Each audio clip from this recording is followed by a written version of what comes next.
नमस्कार, आप सभी का एबी क्लासेस में स्वागत है। आज हम पढ़ेंगे ऊतक के भाग संयुक्त उपकला ऊतक। ये कोशिकाओं के कई स्तर से बने ऊतक होते हैं। ये सरल उपकला ऊतक की अपेक्षा अधिक मोटे तथा मजबूत होते हैं।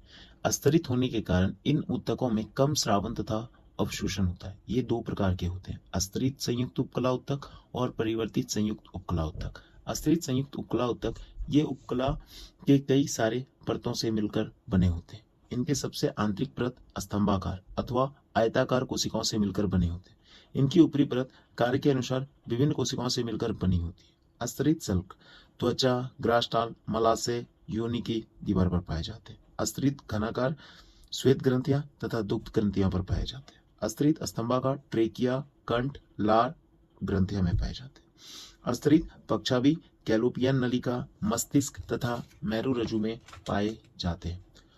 अब पढ़ेंगे हम परिवर्ती उपकला ऊतक। इसमें कम परतें पाई जाती हैं। इनकी आधारी परतें स्तंभाकार तथा आयताकार होती है। मध्य परतें नाशपाती के आकार की, जबकि सबसे ऊपरी परतें बड़ी गोलाकार अथवा छाते के आकार की होती है।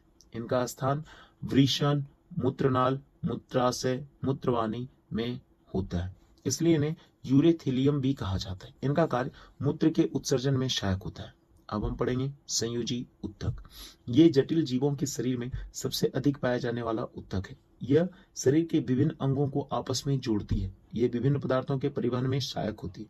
ये तीन प्रकार के होते हैं, तरल अथवा संवहनी संयोजी ऊतक, वास्तविक संयोजी ऊतक, कंकाल ऊतक। अब हम पढ़ेंगे तरल अथवा संवहनी संयोजी ऊतक। इस ऊतक के अंतर्गत रक्त अथवा लसिका आते हैं। ये ऊतक शरीर के आंतरिक भागों को जोड़ते हैं तथा उनके विभिन्न पदार्थों का परिवहन करते हैं। अब हम पढ़ेंगे लसिका के बारे में, जिसे बाहरी कोशिकीय द्रव्य भी कहा जाता है। इनमें आरबीसी अनुपस्थित होते हैं, परिणाम स्वरूप इनमें ऑक्सीजन की मात्रा बहुत ही कम होती है। लसिका का कोशिकाओं के माध्यम से पूरे शरीर में भ्रमण करती है तथा संक्रमण से प्रभावित कोशिकाओं को नष्ट करती है। यह रंगहीन अथवा हल्के पीले रंग का तरल पदार्थ होता है। इस प्रकार हमारा ऊतक का अध्याय समाप्त हुआ। अब हम मिलेंगे जीव विज्ञान के अगले अध्याय में। धन्यवाद। जय हिंद।